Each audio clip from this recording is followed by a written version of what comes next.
The Radical. Fundamental principles of freedom, rational self-interest, and individual rights.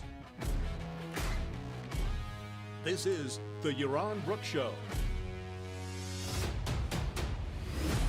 All right, everybody, welcome to Yaron Brooks Show on this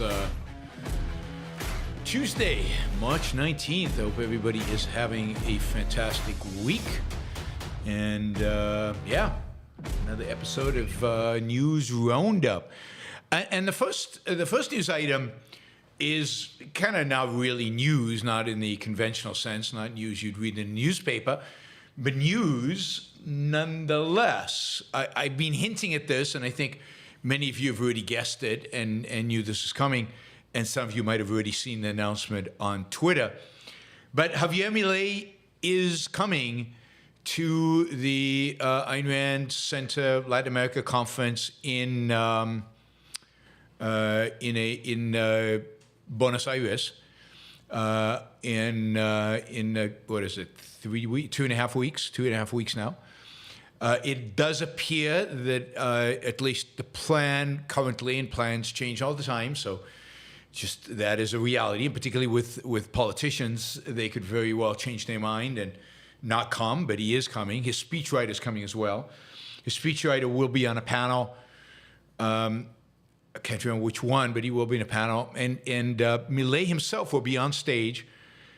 It appears with me doing a panel or a Q&A with Maria Marti, who runs Ayn Rand Latin America, asking us questions. So exactly how that will work, because he claims he doesn't know English. So exactly how all that will work, we will see. But Milei is scheduled to be there. His office have confirmed. He has, he is fine with sharing the stage, if you will, with me, and doing a joint event. We still have to work out the logistics into the language, and of course, things can always change. So that is at least where we are right now. I'm excited about it. And, I hope I have some time to talk to him as well, not just on stage. And I'm excited to have his people there.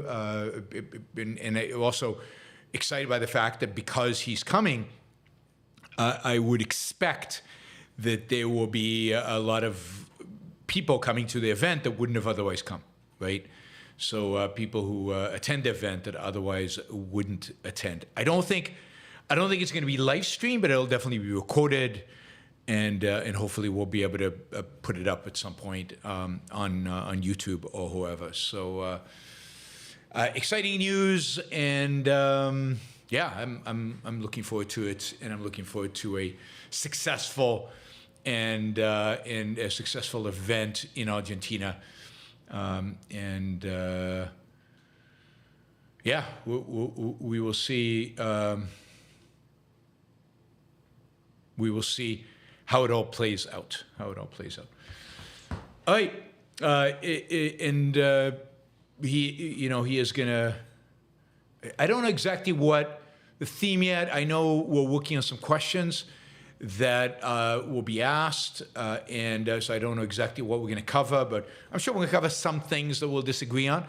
It's my intent to cover some things we disagree on, and the things we agree on. So anyway, it'll be a lot of fun, and I think this will be incredibly valuable, I think, in particular to spreading Ayn Rand's ideas in Latin America, which is ultimately what we all want, and ultimately, I think Milei needs, if he's going to be successful in what he wants, he needs a cultural change.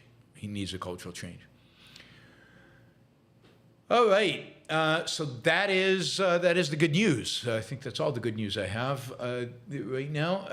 But that's the good news about Milei. Let's see, we've got a lot of stories now. Particularly, I'd say, within the kind of the leftist, the center-left, pro-Biden, mainstream media, economic analysts, bloggers, podcasters, and so on.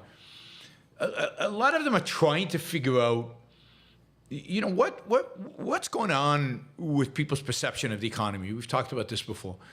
The numbers, the top line numbers are pretty good. GDP growth is pretty good. Unemployment is historical lows.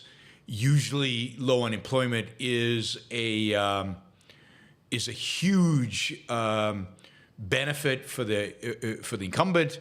That is, with low unemployment and a growing economy, even if it's growing slowly, incumbents almost always win. So why is Biden, they're asking themselves, beyond his age and his senility and his incoherence, why is Biden so unpopular, and why do people still feel so insecure about the economy? Why do they still feel like the economy's screwed up, messed up, and no good? And there's a lot of soul searching going on among economists and others to try to understand this and to try to explain this, and you see it all along, or you see it all over the place. But Ed says auto sales are very tough right now. Yeah, and it makes sense because auto loans are very expensive, which brings us to their latest attempt to explain this. And the explanation is really that what is not measured out there by a lot of these factors is the fact that many people are carrying enormous amounts of debt, that people have gone into debt over the last few years. Not only do people have mortgages, most people have fixed rate mortgages, and if they don't, well, they're in trouble. But those who have fixed rate mortgages, the rising interest rates have not affected them. But surprisingly, a lot of people carry real credit card debt. We talked about that in my personal finance show on Saturday, the fact that you should never, ever, ever, if you can help it, carry credit card debt at the full interest rates that you pay on a credit card. So, but people do. A lot of people have a lot of consumer debt. And people buy cars, for example, with debt. And of course, as interest rates has gone up, that debt has become more and more and more expensive. And a bigger portion of every household, including, by the way, the federal government, has become a bigger portion of expenses for every household has become the interest payment on the various debts that they have taken on themselves. So it becomes more difficult to finish a month, not only because there is inflation and prices have gone up, that might be moderating somewhat, but because interest rates are high, and interest rates, at least for now, are not going down, or at least it doesn't appear that the Fed is going to reduce interest rates in the very near future. I think they're meeting tomorrow, so we'll know more tomorrow, but it seems unlikely that they will reduce interest rates tomorrow, and will probably not reduce interest rates for quite a while. So people have this incredible debt burden. Usually, when interest rates go up, people also make money on the interest rates going up because they might own financial instruments that pay them, like checking accounts, saving accounts, CDs, or bonds, that actually start paying them higher interest rates over time. That is, interest rates have gone up, they start being paid higher interest rates. That is not happening this time. And I think it's not happening for a variety of reasons. Maybe banks were slower to stop paying you for your saving accounts. I know some of the banks I have accounts with don't pay much, even with interest rates so high.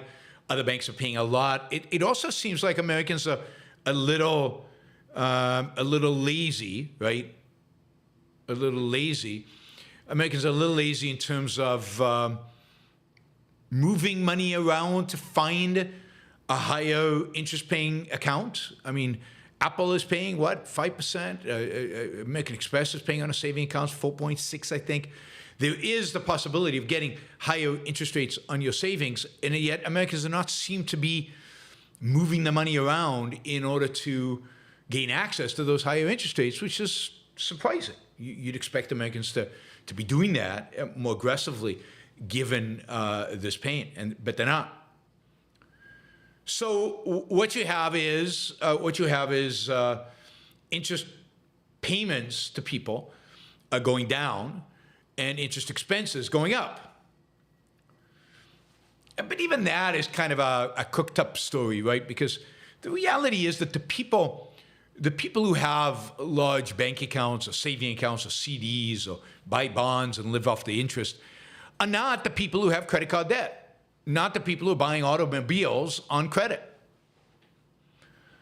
So what's actually happening is that the people who have very little money in the bank account and therefore are not getting any interest on their money, but do have credit card debt, they feel, poor because they've got all this debt that they have to pay, and therefore they have less disposable income. The people who actually get interest income are people who have a lot of money and don't carry that debt. Now, of course, people also are hurting if they've got variable rate mortgages, because interest rates on mortgages have gone up, and suddenly your expected $3,000 a month payment is now maybe $4,000 a month payment. Those are big increases. If your credit card debt, you were paying 10%, now you're paying 20%. Those are big increases. Big increases. So a big part of what's going on out there is not just the cost of inflation, the fact that your groceries are more expensive than they used to be, but a big part of it is that your debt payments, how you're paying for all this and what you pay on your credit cards is increasing significantly and reducing the amount of money you have for other things.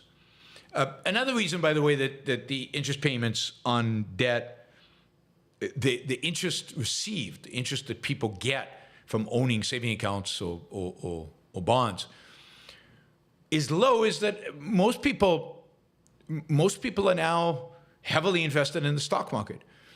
And, they're not dependent on interest income on bonds. They're much more dependent on dividend income. Indeed, dividend income is now higher than interest income in our economy, and that suggests, there's more investment in equity, and there's more expectation that companies will reward shareholders with dividends than maybe there has been in the past. And of course, people who in the stock market have done quite well. People in the stock market have done quite well, with the exception of, 2022. They did well coming out of COVID, and coming out of March, really, of 2020.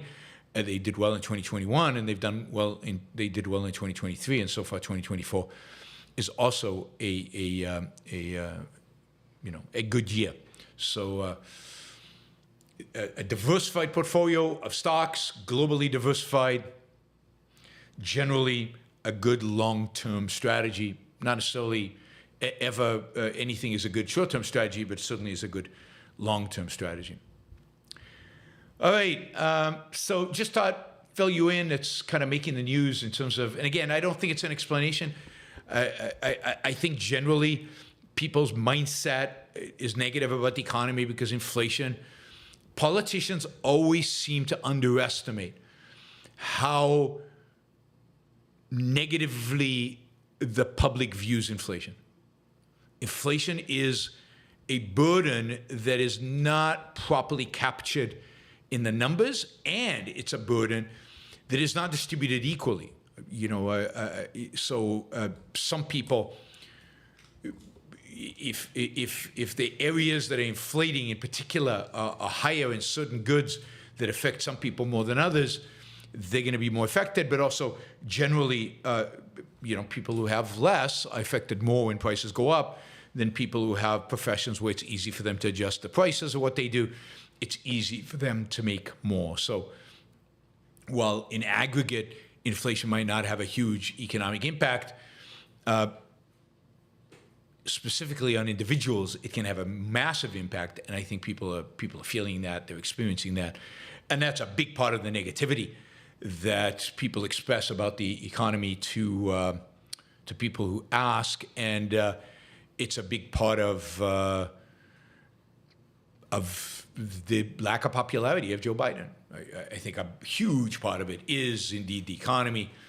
It is people feeling like it's struggling, even though in many respects the economy is doing fine and they're not really struggling, or they've forgotten what it is to really struggle.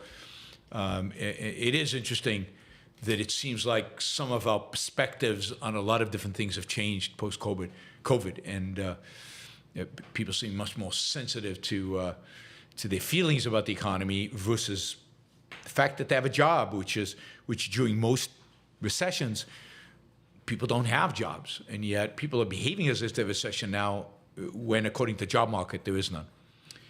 All right, since we're on interest rates, I'm going to go out of order, right?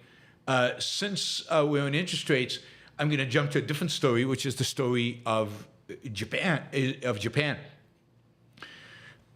Japan is this weird phenomenon in terms of central banking and in terms of finance. Japan has, since 2007, basically had negative interest rates. Negative interest rates. They paid you to borrow their money. And this is bizarre. This has been an attempt by the Japanese central bank and the Japanese government to spur the economy, to stimulate growth, to get the economy going. There is this Keynesian perception that in order to get the economy going, you have to have some inflation. Japan has suffered from deflation, that is, prices going down for a very long time. And the response to that deflation has been for the central bank of Japan to cut interest rates and cut interest rates and cut interest rates, and ultimately to the point where they're negative. I think everybody is shocked, or most people are shocked, or at least the Japanese are shocked, by the fact that in spite of those negative interest rates, the Japanese economy has not grown that much.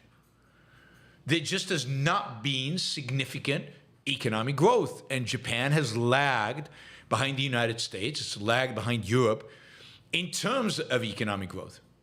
And while Japan still has many phenomenal companies and brands, it is far from the days of its dominant economic position in the 1980s. It's the third or fourth or fifth largest economy in the world, but when it comes to entrepreneurship, when it comes to just economic dynamism, it hasn't happened in Japan, in spite of these negative interest rates, which you would think, people would borrow money, start businesses, economic activity would flourish.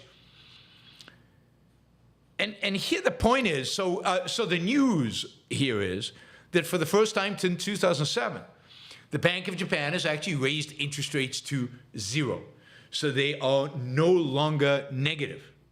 It's between 0 and 0.1. This is the rate that banks lend from the central bank. So they're still unbelievably low. They're still low versus pretty much any other Western country. And I consider Japan a Western country.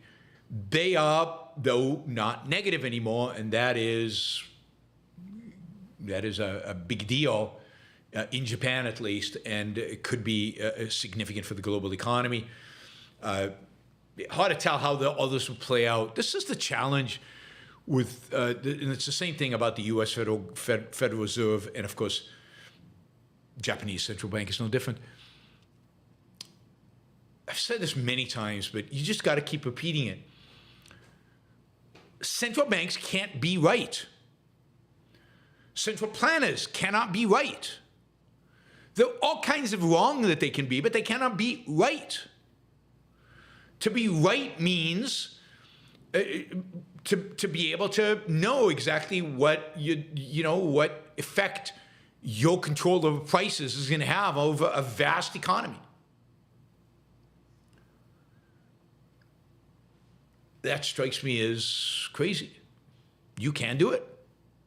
I mean, we know the central planners can't even price the price of bread. They can't put a price on anything. They get it wrong. The most complex price in all of economics, the most complex price in our entire economy, the one that depends most on individuals' values and individuals' risk preferences and individuals' time horizons, is the price of money, interest. could argue, interest is the price of time. But it's just, so whatever the central banks do is going to cause distortions, misallocation of resources, misallocation of capital, misallocation of wealth. And they can do it in a more egregious way, causing inflation or a financial collapse. Or they can do it in a less egregious way where there's malinvestment and we don't really feel the cost of these interest rate changes, but it's there, we just don't feel it. And economists, even you could argue, economists have a very hard time pointing, okay, this is the distortion, this is the problem. Often the problems occur a lot, years after the changes happen. Often the problems are in second or third order, not in the first order, not in the first level. And the consequence is that bad stuff is happening and we don't even know. And we can't track it. And we can't really explain it. But the reality is that a zero interest rate, a negative interest rate, these should never happen. In a rational world, there's never negative interest rates. It's never, more profitable or never, I'm happy not to spend my money today. Please take it. I'll pay you to take my money. I mean, that's absurd. It's basically, anti any concept of financial self-interest and would just not happen in a rational world. Europe has had negative interest rates, and Japan has had negative interest rates. The U.S. didn't quite ever get there. They flirted with it, but they got very low for basically since the financial crisis till today. Until, a year and a half ago or so, when rates started going up because there was inflation. But the interesting thing is Japan has never had inflation, not significant. Now the reason they're raising rates is because inflation might be, they hope, they think, maybe reaching 2%, which is the target. It's also the Fed's target. So Japan, sadly, has had several lost decades of economic growth. It has seen the gap between it and other Western countries in terms of standard of living, quality of life, rates of poverty grow. And Japan is significantly poorer in terms of the standard of living of an average Japanese than is Europe or most of Europe and the United States. And a lot of it has to do with this insane attempts to control interest rates. I mean, the Japanese government was not only controlling the rate that banks borrow and lend from one another, it was also controlling the long-term rate, the 30-year bond, which the market usually controls in a sense of buys and sells. They were also trying to manipulate what's called the yield curve. The United States has done that periodically, but not to the extent the Japanese have. The Japanese are also, this is important to note, because it might be a precedent for other central banks. The Japanese central bank has also bought real estate trust funds. It's also bought stocks. It's basically being involved in every financial market. And this is the real point. If you want economic growth, Japan, the road to economic growth in Japan goes through massive deregulation. Deregulation the Japanese have not been willing to do, even after 40 years of relative stagnation. Deregulate, deregulate, deregulate. And don't allow your central bank to intervene in financial markets to the extent that they do. Don't allow the central bank to be investing in thus distorting markets across the board. Very, very dangerous when a central bank starts buying assets that are not government assets. It's one thing to monetize the debt by buying government bonds, which is mostly what the U.S. central bank does. Although even in the U.S., The central bank also buys mortgage-backed securities, which distorts that market and is problematic. The U.S. Central Bank, also buys other what they call agency bonds. But all of those are linked to the government. The U.S. Central Bank still does not buy stocks. It does not buy corporate bonds. And let's hope it stays that way, because that would add another whole layer of distortion and perversion to our economy. All right. Yesterday we talked about SCOTUS. We talked about Supreme Court and the case brought before it by the Republican governors regarding the Biden administration's interventions, pressure, meetings with the social media platforms. And I told you that the Fifth Circuit had basically ruled that there should be very few meetings, if any meetings, between the government and social media. There just shouldn't be any meetings. And that I broadly agreed with that. Well, yesterday there were verbal arguments in front of the Supreme Court, and it really does look like the Supreme Court might side with the Biden administration and not with the Republican governors. It really does look like they will maybe find some kind of middle ground where they will try to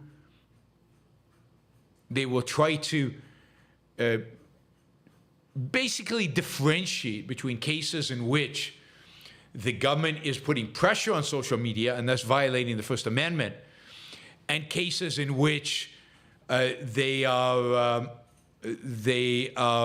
just advising or recommending or suggesting. And of course, they're always just guiding, recommending, or suggesting. And of course, every guidance, recommendation, suggestion is backed up by a gun. It's backed up by the regulatory power of the state. It's backed up by their ability to drag social media CEOs in front of Congress.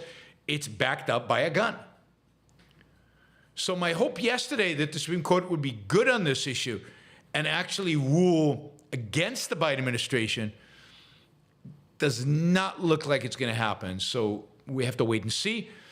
But it doesn't look like we'll get the robust protection of free speech that I think we need and deserve and that the First Amendment requires. I think that the justices are going to give the government, Biden administration or otherwise, because this should be used by both parties, some latitude in terms of how much pressure, when to apply the pressure, and so on.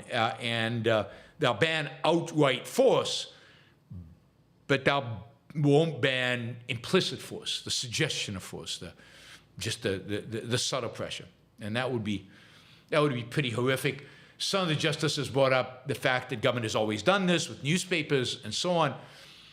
But that's exactly the reason it shouldn't. It shouldn't have done that with newspapers. It shouldn't have done that with any media. The government can always hold a press conference and let the people know what its views are on issue A, B, or C. The president can.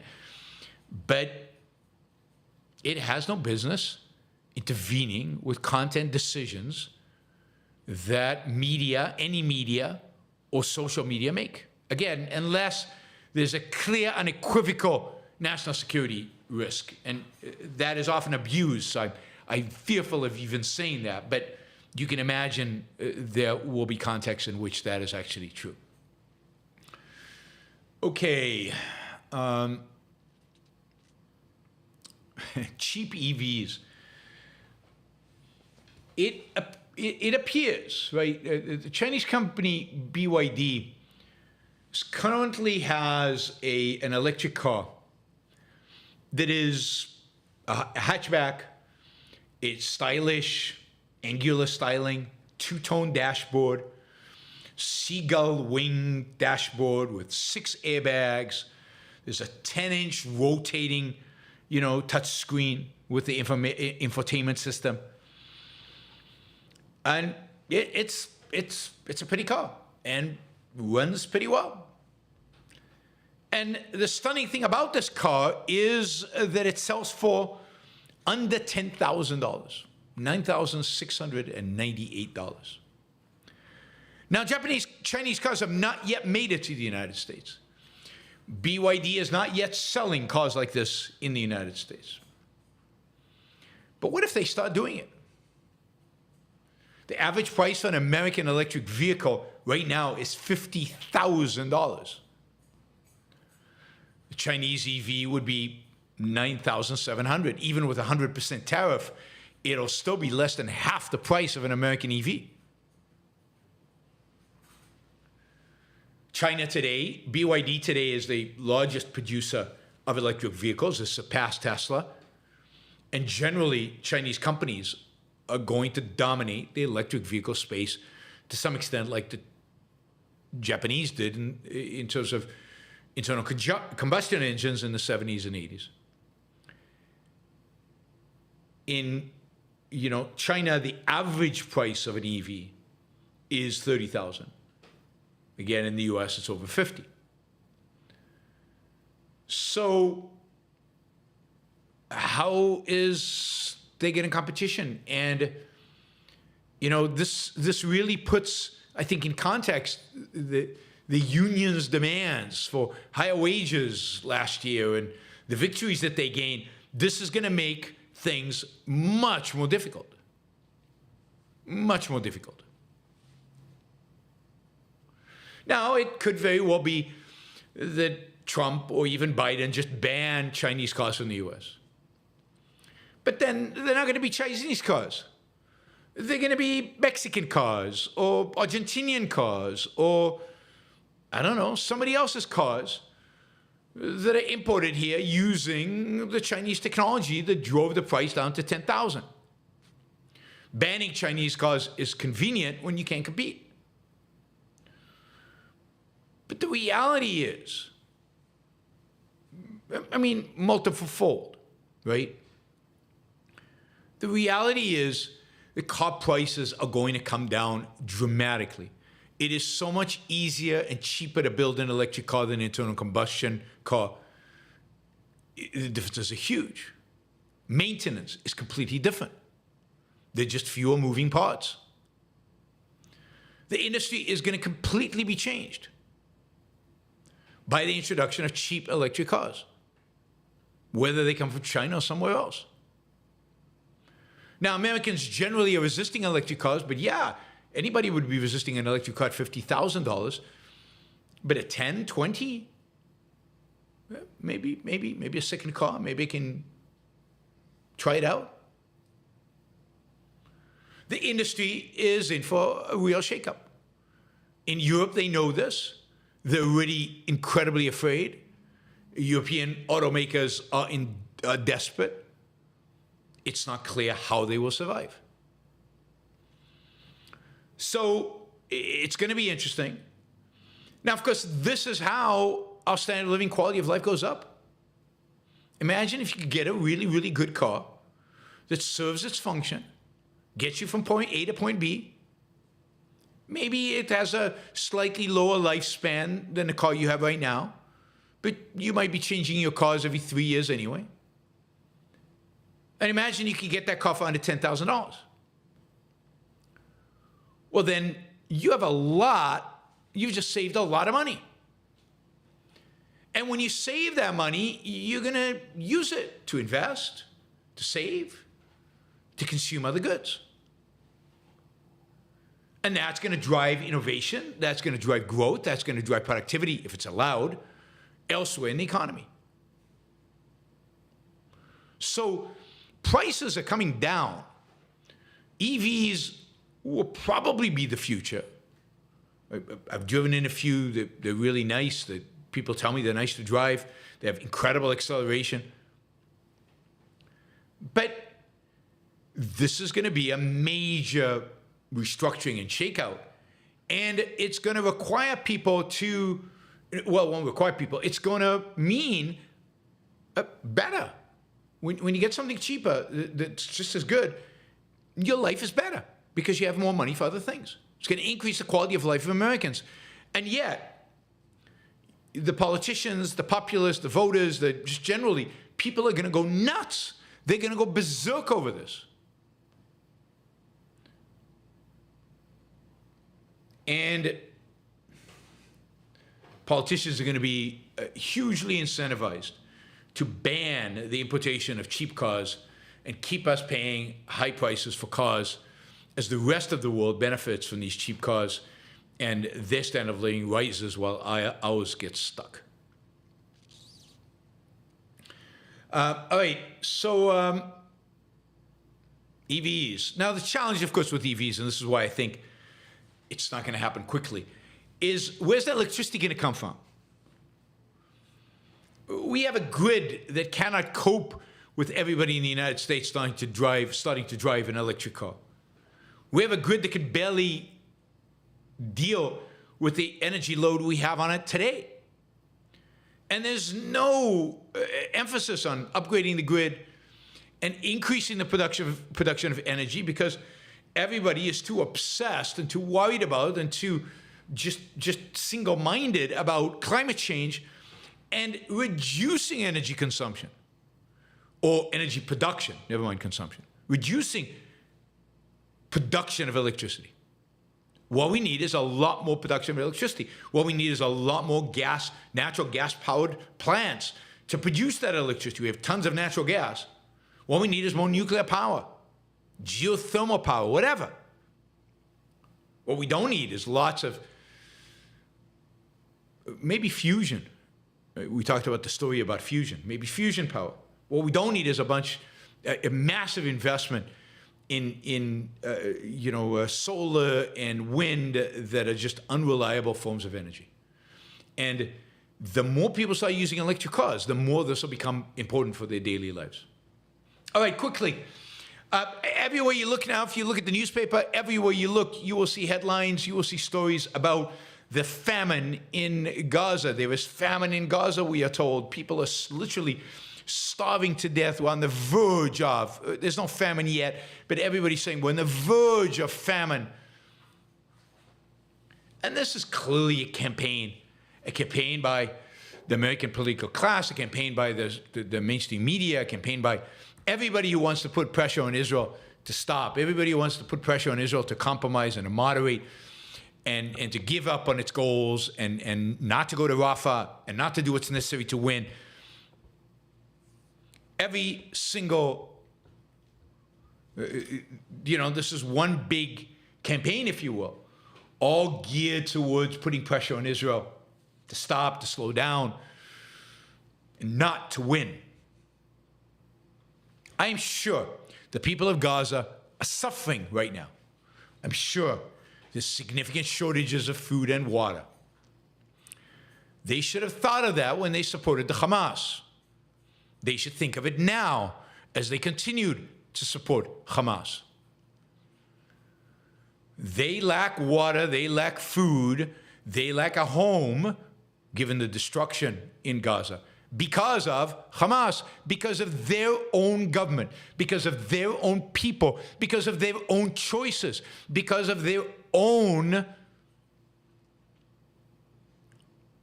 decisions that they've made over the last 20 years. And they will probably continue to suffer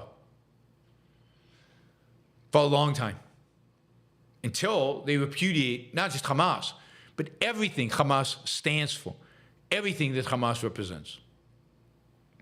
So, this famine stuff, they built these ports, the ships bringing in food, they're dropping it from the air, they're sending trucks in.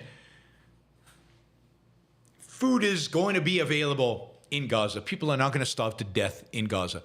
But the panic and hysteria that exists is there for only one reason. And the only reason is pressure on Israel. Israel is allowing massive quantities of food to enter Gaza every day. In trucks, but even by air and by ship now. All sanctioned by Israel. By the way, one of the reasons there's famine in Gaza right now is because somebody is prolonging this war. Netanyahu, Israeli government, get on with it already. Finish this thing. Go and get into Rafah and kill the leaders of Hamas and get it done. Every day you wait is a day the world is going to be more against you. It's a day, every day you wait, it's a day Hamas gets stronger. It's a day you get weaker. It's time for Israel. I said this on day one. Speed is essential. Speed is essential. You got to get it over with. Every day that you wait gives more fodder to your enemies. And yet Israel dithers, and it dithers, of course, with the support of the Biden administration, the Europeans, and everybody else who don't want Israel to progress, don't want Israel to win. But you know, if Israel even wants to do it, quote, humanitarianly, whatever the hell that means, you know, set up a program of moving all the Palestinian civilians out of Rafah, move them north, screen them all with, I don't know, facial recognition software as they leave, and give them 5 days to leave and then go in and crush the place. Yeah, it's 1 million people. It's going to take them a while to leave, but so be it. There's just no other way to do this. And, you know, Biden keeps saying, you can't do it. It's not doable. You've lost the war. Accept it. Israel's just sent a delegation to Washington to convince the Americans that they can do it. It's a circus. It's an absolute ridiculous circus. Israel needs to ignore the United States, ignore the rest of the world, and just go for it. All right. Remember, I told you Netanyahu was a weak leader. I told you Netanyahu would be slow. I told you Netanyahu would probably not do what's necessary. He's done more than I thought, but less, far less than what he should have, and far slower than he should have done it.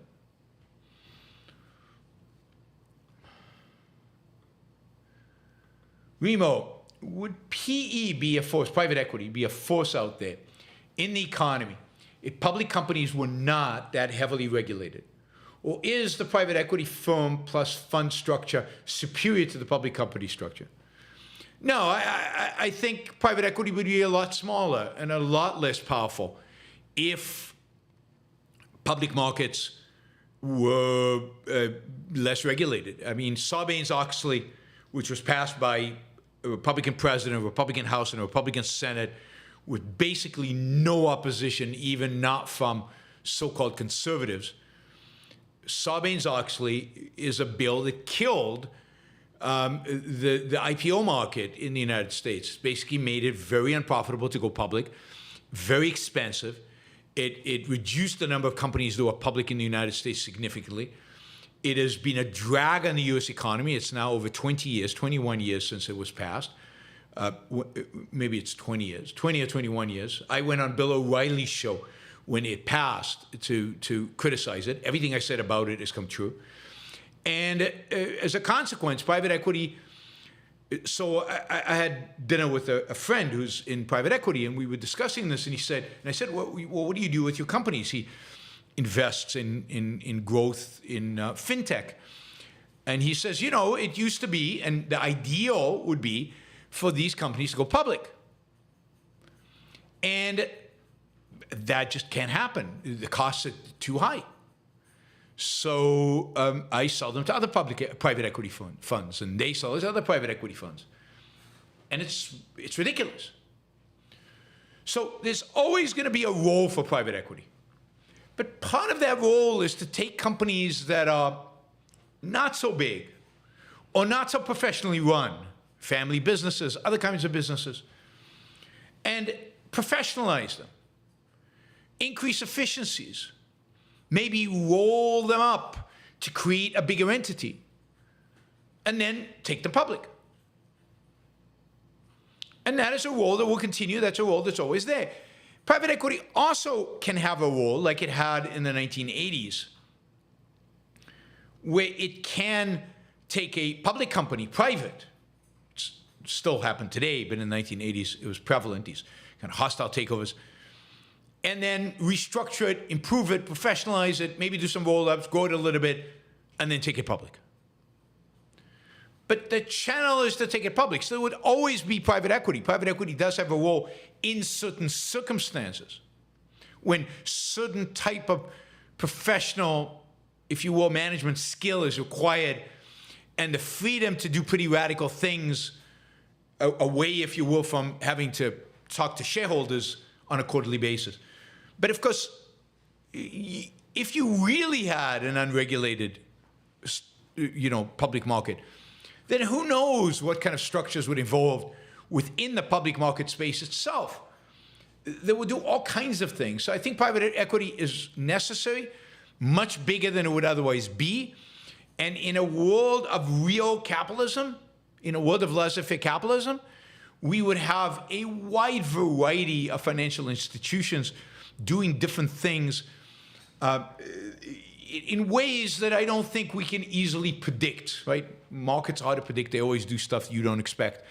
One of the reasons we're against central planners, right? Entrepreneurs come up with ideas you can't imagine. So when you free up the juices, of a real market, laissez-faire capitalism, then who knows how markets would evolve. I don't think they'd look like the way they look today. I don't think the stock market would look like it is today. I think the private markets would also look differently. It is interesting that the center of gravity in the financial world has moved very much towards private equity, very much towards these big private financial firms, and away from Wall Street, away from investment banks, away from banks generally, and really the most powerful financial institutions today are hedge funds and private equity funds. All right. And I think a lot of that has to do with regulation.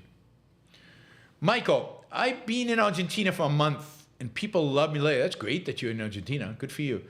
People love Milei outside of government workers. I don't think Milei is a fluke, and he is only the beginning. I hope you're right. I mean, the key is going to be the elections in, a year and a half, when they elect, these are elections for Congress. This is the opportunity to elect a Congress that is then friendly to Milei. And a Congress that is friendly to Milei will allow Milei to do whatever he needs to do. So, the Argentinian people will be tested at that point. And if it is actually the case that they truly do support him in the way that Michael suggests, then they will vote in Parliament in a way that bolsters his ability to bring about radical change. And that'll be terrific, fantastic, amazing. Thank you, Michael. All right, let's see. Stephen Hopper, thank you for the sticker. Jeremy Morton, thank you for the sticker. Who else do we have? We have Geoffrey, and yeah, that's who we have. So really, really appreciate it, guys. Those of you here now who maybe weren't at the beginning of the show and didn't hear the announcement, Milei will be at the Objectives Conference in Argentina next month, in 2.5 weeks, basically. I will be speaking there, so I'll be there, but it does look like Milei and I will be on stage answering questions together. I hope that works out. Politicians change their mind all the time. Emergencies happen, stuff happens, they don't show up. So who knows what will actually happen. But so far, so good. As of today, Milei is coming to the conference. I'm super excited. And that'll also bring a huge audience, I think. It'll bring a very large audience to the conference to listen, and that'll be a huge exposure, for Ayn Rand. All right, let's see. Oh, Silvanos, thank you. Really, really appreciate the support. Another sticker, that's great.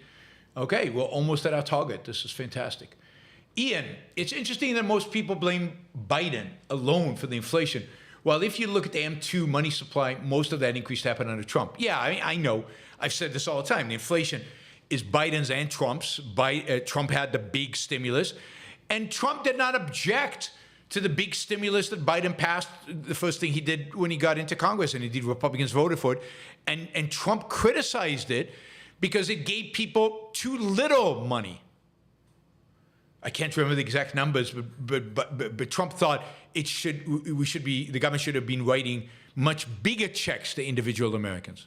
But no, I mean, M2 is growing. The whole idea of helicopter money, the whole idea of giving money to businesses and individuals all over the United States, that was begun under Trump and extended under Biden. So the inflation is both of their fault without any question. Generally, it is pretty amazing to me that people give way too much credit and blame for the economy to presidents. Presidents don't have that much to do with what happens to the economy under their watch. They can ruin whatever's happening easily, but it's very hard for them to actually do things that will generate, in the 4 years that they're in office, incredibly positive things. These things take time, and they usually don't do anything positive that is of any substance. So I don't think Trump deserves credit for his 3 years of relatively kind of pathetic good economy. And I don't think Biden deserves the blame unilaterally for the bad economy. I think that's a shallow understanding of how economics work and how policy impacts economics. Biden's bad policies will be felt by us to a large extent in the years to come.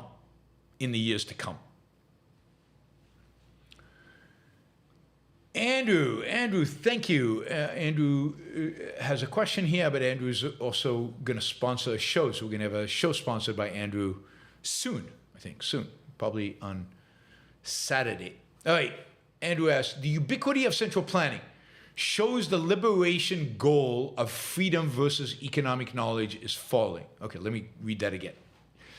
The ubiquity of central planning shows the libertarian goal of freedom versus economic knowledge is failing. Yes. Via economic knowledge is failing. Free market economics are true, but reason must be the standard of truth, or anyway, or anything goes. Economics won't save us. I think that's absolutely right. And I think that this idea of economic calculation and the impossibility of economic calculation is all true, but it's just not convincing.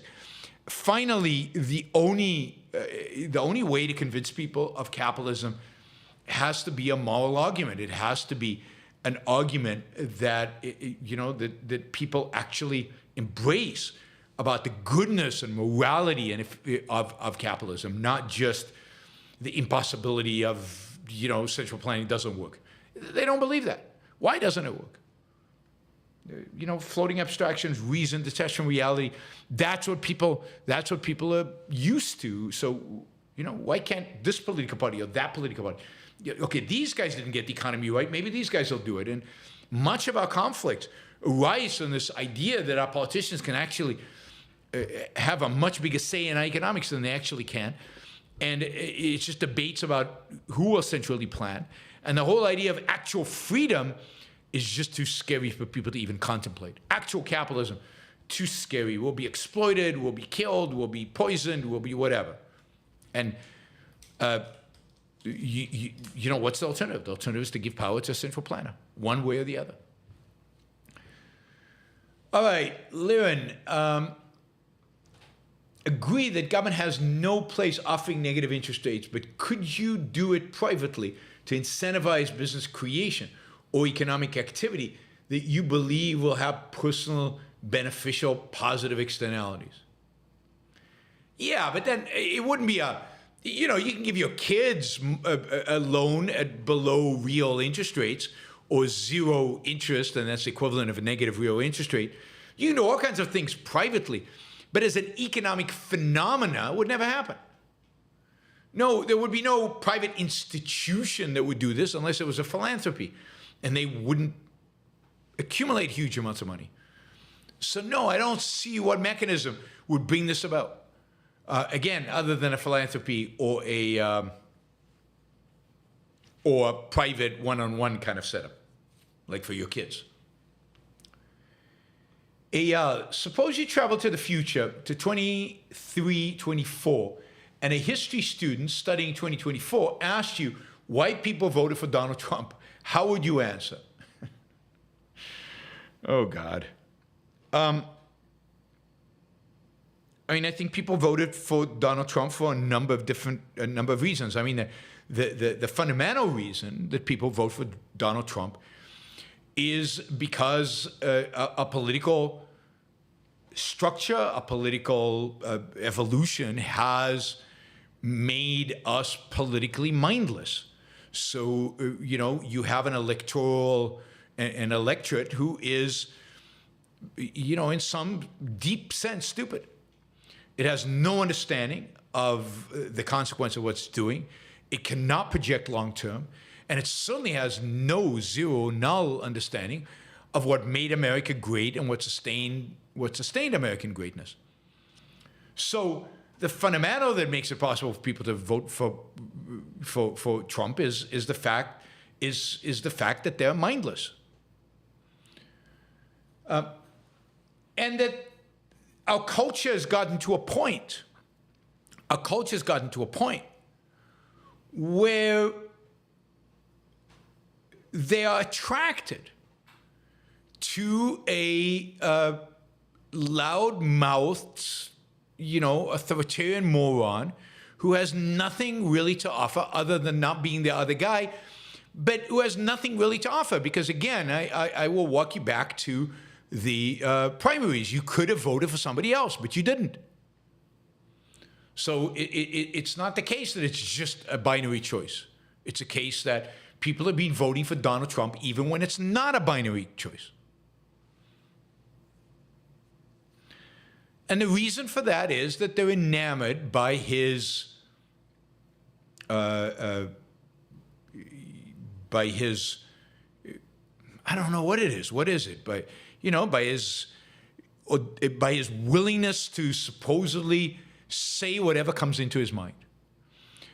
People are not looking for a political philosophy, a political ideology, a political set of political agenda that is consistent. People are looking for somebody who will tell them everything will be okay.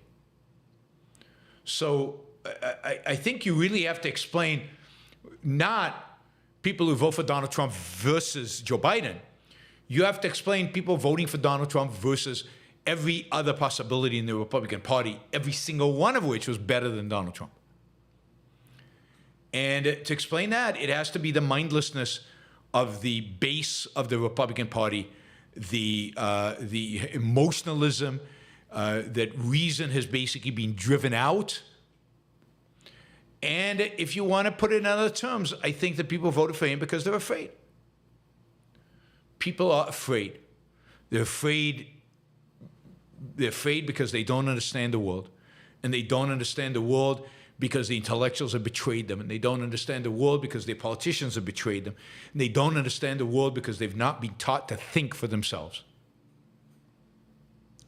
But they are afraid.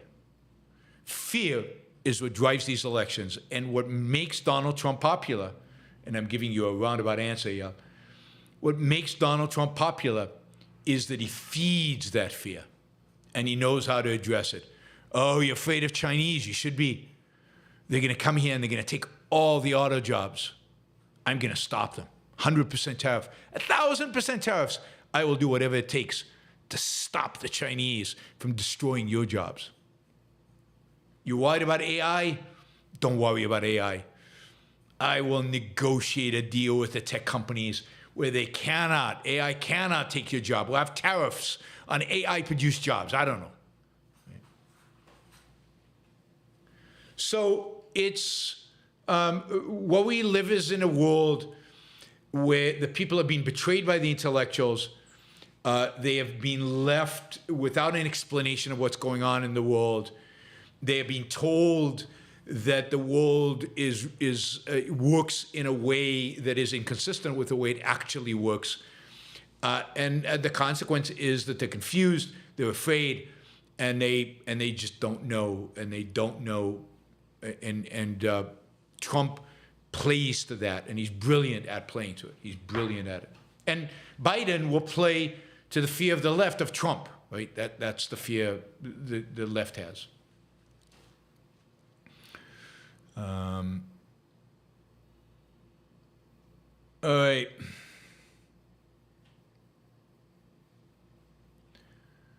Paul, great work, Yaron. Good luck in Buenos Aires and great to see you live. Love new setup. Thank you, Paul. Really, really appreciate it. And the new setup will keep getting better. Fend Hopper, is money a virtue or spending a virtue? Money is a means of gaining and keeping values. I asked because someone told me that a virtue is typically a verb, like spending. Yeah, virtue is an action. So money is not a virtue. Making money is a virtue.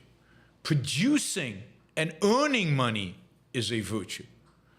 And, you know, spending money can also be a virtue if done right, but certainly earning money is the essential virtue here.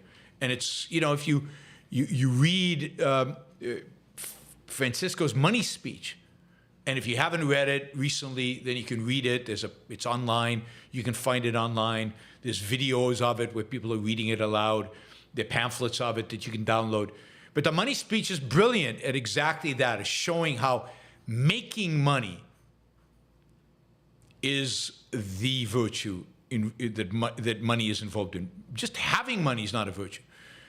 You know, unless it's a virtue in the context of saving and investing for your future. But it's making it. All right, Daniel says, love the new setup you're on. Thank you, Daniel. Really appreciate it. Oyvind says, a vanity question. If you knew you would lose a substantial amount of hair, would you take hair transplant surgery? Some of my friends have done it, and I can sympathize. Congrats on Milei. I don't know. You know, probably not. I mean, I could dye my hair pretty easily, have a nice, you know, could have hair color the way I had it 30, 40 years ago. I never have, never even tempted for 1 second. Going bald is a little different. Maybe I would do it. Some of it might depend on my wife. You know, you know, generally I don't do the vanity things. Not to say I wouldn't ever do it, but I generally don't. But I completely understand people who do it. I don't have any problem with that. I don't think there's anything wrong with it. It's fine.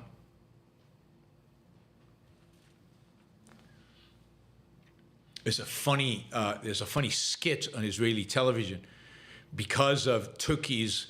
Most Israelis get their hair transplants done in Turkey because Turkey, they've developed the industry really well, and it's much cheaper than to do it in Israel or to do it in Western Europe. So a lot of Israelis, I mean, thousands of Israelis have gone to Turkey and got hair transplants. And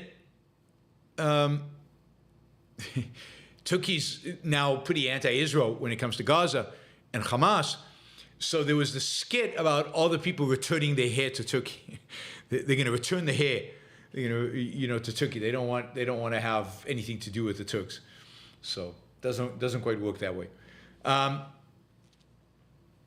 Yeah, I don't have any problem with plastic surgery, hair transplants, any of those things. It doesn't mean I would do it. I don't have any. It's just a question of personal values, personal hierarchy, and personal situations. So no problem at all with it. Jason, post the current U.S. inflation, what conditions might the U.S. face that could lead to a long deflationary cycle? What parallels to Japan exist or could exist? I think there are a lot of parallels to Japan. National debt, the fact that the government sucks out of the economy huge quantities of capital, money, by issuing huge quantities of bonds and uses that money to consume. Instead of that money being put into investment, it goes into consumption. So certainly if the United States continues massive amounts of debt accumulation, you will get, you know, stagnation. You will get a kind of, I don't know if it's deflationary, but it would be stagnation like Japan. And we're on that track. And I think already the economic growth in the United States is pathetic because of the amount of debt that we're accumulating. Now, it's not easy to tie the two and show people that that's the cause and effect. So people ignore debt and they don't care and they just rack it up. We're talking about the government, right? And then on top of that, if you had a, what do you call it? If you had the kind of regulations that Japan has, and maybe we're approaching that level of regulations, then that level of regulation is crippling to production, entrepreneurship, innovation, and therefore to growth and economic growth. And you can understand that then if the economy is not growing, the economy can only grow through entrepreneurship, through investment. If there's no investment, there's no entrepreneurship, then the economy is not going to grow. And then again, you get stagnation. So you can get Japan effect with debt and regulations. And you're seeing an increase in all of that. Paul, what effect do various interest rates around the world have on the flow of money or goods within any specific country? You know, they have some effect because the different interest rates are going to affect currency levels, which is going to affect how expensive or cheap goods are for any particular country. That affects the flow of goods into your country. That affects the competitive position your companies in your country have vis-a-vis companies outside. So a lot of the effect is through the value of the currency. And you know, the dollar right now is very strong versus the yen, very strong, which means Japanese goods right now are very cheap in the United States. It's one of the reasons,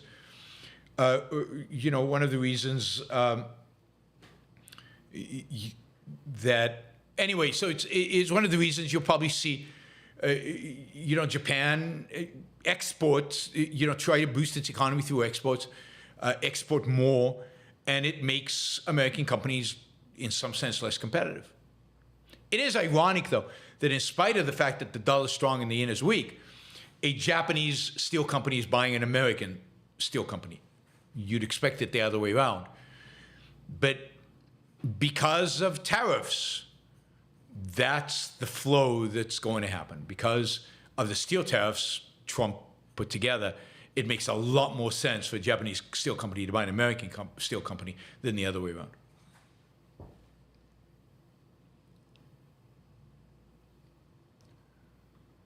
Apollo Zeus, thank you. Really appreciate the support. Roland, 100% reserve gold warehouse would charge you for safekeeping your gold. In effect, a negative interest rates. But not that I think there'd be any demand for that, excepting your odd gold bug. Yeah, I think that's right. But then it's not clear that it's serving as a bank. It's not even clear that it's not an interest rate. It's effectively an interest rate, but it's really just charging you to hold your gold. It's a storage fee. Roland then says, if I were a woman, I'd definitely go for the hip transplant, but guys, in my experience, can do perfectly fine without hair. Says Roland, without hair. All right, M. Azan. It's staggering how many billionaires and millionaires support environmental NGOs who are anti-civilization, especially in Europe. One businessman said he supports trees more than human life. Yeah, I mean, this is what guilt does to people. Many, many millionaires and billionaires feel guilty for the success that they had. Many, billionaires have, in spite of their productive genius, have rotten philosophy and rotten ideas. And we see that in their support for these anti-life, anti-human causes. They cannot escape, at least in some part of their mind, from the consequences of modern philosophy and modern intellectuals. Eyal says, why did people vote for Hitler? Because they were afraid. Change was happening. There were economic disruptions. And Hitler offered them a simple answer, simple solution. He elevated their fear and then suggested a solution to it. He integrated all that around country-state, and by that point, the German people, as Leonard Peikoff documents in The Ominous Parallels, by that point, the German people were mindless. It's exactly the same process. First, you make the people mindless. Then they become afraid. Then you feed that fear, and then you offer yourself as a solution. So mindlessness, step one. Fear, step two. solution, something that can everybody rally around, a flag, a simple slogan, blame the Jews or the Chinese or the Mexicans, blame somebody else. That is how that mechanism works. All fascists. You know, countries falling apart, it's not your fault, it's the other's fault. Right? The other's fault. And how are we gonna, who's the other? The other's people who don't look like you, or people who in the elites that you don't like. And how do we solve the problem? Elect me. I know how to solve the problem. I'll get rid of them. I'll replace them all, and I'll stop them coming into the country, and I'll cut off their goods, and it's the standard stuff. I'll just kill all the Jews. You know, that'll solve your problem. We'll solve the Jewish problem. All right. Thank you, everybody. I appreciate it. Let's see. Wow, this new setup looks good, I think. I just hear a little echo from the room around you, but I really like this look. Interesting that you hear an echo. I'm interested if other people can hear it as well. I can put some more acoustic treatment. We've opened up a wall. I mean, there's some stuff that still can be done. Also to improve the sound, which we will work on in the weeks to come. Thank you, guys. Really appreciate it. Thanks to all the support. Thanks to the super chatters. We reached our goal. I really appreciate that. I will see you all tonight, 8 p.m. East Coast time. 8 p.m. East Coast time. Topic to be determined. Talk to you soon. Bye, everybody.